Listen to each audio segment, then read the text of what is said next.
തിത്തിരി and friends.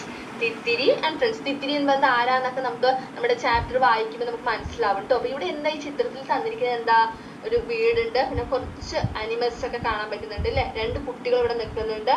പിന്നെ എന്താണ്, നമ്മുടെ ക്യാറ്റ് ഉണ്ട്, ക്യാറ്റിന്റെ കുട്ടികൾ എന്താ ഇംഗ്ലീഷിൽ പറയുക? കിറ്റൻസ്. ഓക്കെ, പൂച്ചക്കുട്ടികളെ നമ്മൾ എന്താ പറയാം? കിറ്റൻസ് എന്നാണ് പറയുക. പിന്നെയോ ഒരു ഡോഗ് ഉണ്ട്, ഡോഗിന്റെ ബേബീസ്, ഡോഗിന്റെ കുട്ടികൾ നമ്മൾ എന്താ ഇംഗ്ലീഷിൽ പറയാ? പപ്പീസ് എന്ന് പറയും. പപ്പി എന്ന് പറയുന്നത് നമ്മൾ നായ്ക്കുട്ടിയെ നമ്മൾ പപ്പി എന്ന് പറയാം. ഇവിടുത്തെ കുറച്ച് നായ്ക്കുട്ടികളുണ്ടല്ലേ, അപ്പൊ നായ്ക്കുട്ടികൾ നമ്മൾ പപ്പീസ് എന്നാണ് പറയുക. പിന്നെ കൗ ഉണ്ട്, കൗവിന്റെ കുട്ടി കാഫ് ഉണ്ട്. പശുക്കുട്ടീനെ നമ്മൾ ഇംഗ്ലീഷിൽ പറയാം കാഫ് എന്നാണ് പറയുക. കാഫ് ഉണ്ട്. പിന്നെയോ നമ്മുടെ ഒരു ഹെന്നിന്റെ ഫാമിലി ഉണ്ട് അല്ലെ, കോഴിയുടെ ഫാമിലിയാണ് ഉള്ളത്. ഹെന്നുണ്ട്, കൊക്കുണ്ട്, പിന്നെ അവരുടെ കുട്ടികൾ.